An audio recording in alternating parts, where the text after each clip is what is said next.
Type 2 diabetes has reached epidemic levels, and it's affecting a younger and younger audience each and every year.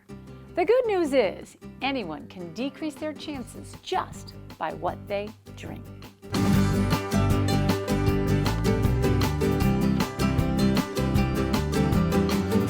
Studies have shown that 1 can of soda a day, just one, doubles your chances of getting type 2 diabetes. Really? Wow.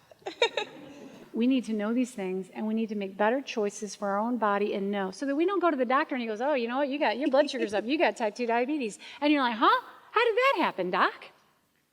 We don't want that to happen, do we? You're way too young for that. All right, if you gave up 1 can of soda a day, in a year's time, you would subtract this much sugar from going through your body.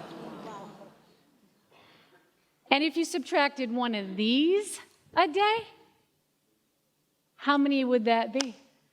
There's 3 cans, so 1, 2, 3. Can you believe it? That's a lot of sugar. That's a lot of sugar. Your pancreas has to, whoa, she's got me, I gotta make insulin for that again. Whoa, I gotta make insulin for that, I gotta make insulin for that. Oh my goodness, I'm gonna make insulin all day long.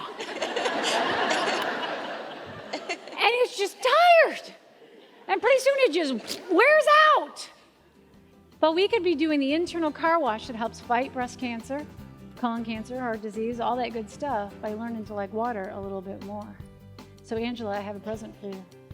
It's right here. It's called a bottle of water, babe. Don't stress your pancreas with liquid sugar overload. Start this week by drinking more water and fewer sugar-filled beverages. It's the right move to save you, your kids, and your entire family.